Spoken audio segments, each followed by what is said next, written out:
Is it true that the GIPS standards has a language of its own? In a matter of speaking, yes. However, this isn't uncommon with any standard area of specialization, or even within organizations. Such groups often create language or, perhaps more correctly, words or phrases which have special meaning.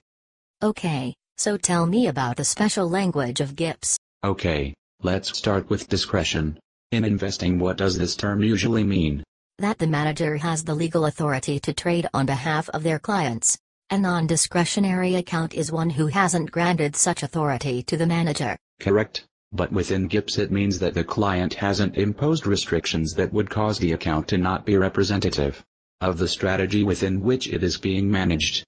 From a GIPS perspective, a non-discretionary account is one whose performance results are not representative of the strategy.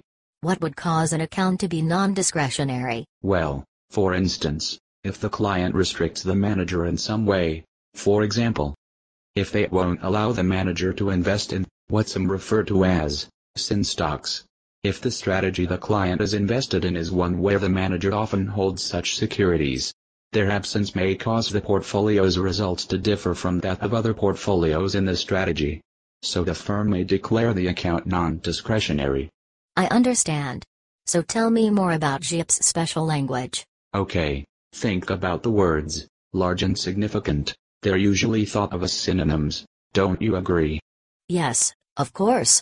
They are interchangeable. But GIPS needs to distinguish between how flows might impact the accuracy of returns versus the cash's potential drag on a portfolio in illiquid markets.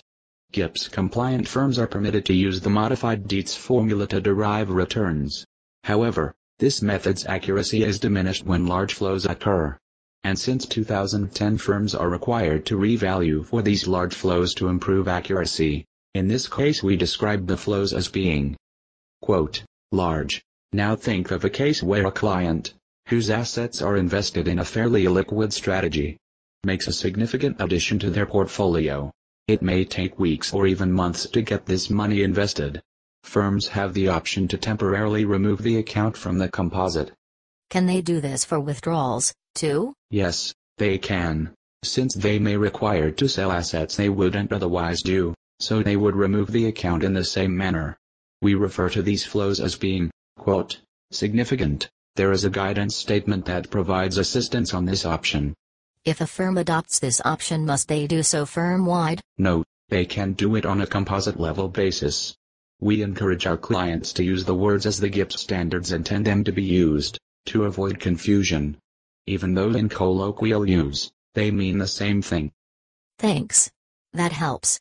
Anything else? GIPS-compliant firms have the option of undergoing a verification. Many think this is an audit, but that's not what it is. While a verification may be conducted by firms that also conduct financial audits, performance records aren't audited.